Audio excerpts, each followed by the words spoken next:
মামা কোন বাবু এই যে গাড়িতে যে ধান কাটলাও না তাতে লস হয়েছে না লাভ হয়েছে?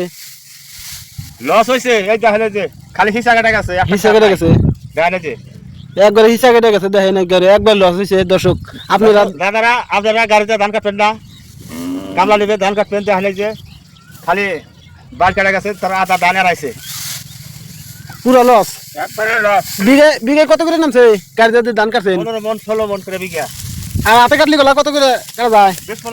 20 মন না? দেখুন না তাহলে কয় মন লস? 4 মন 4 মন 5 মন লস গেছে বিঘায়। দর্শক আপনি এখন আর গাড়ি দিয়ে ধান কাটেন না? বেশি ধান কাটবেন না, আপনারা কামলা নেবেন, কামলা নিয়ে ধান কাটবেন ভালো। তার জন্য আজকে এই ভিডিওটা করলাম, বুঝছো মামা?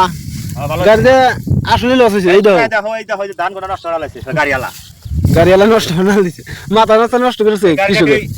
করবেন না, লাইক শেয়ার কমেন্ট করে দিবেন।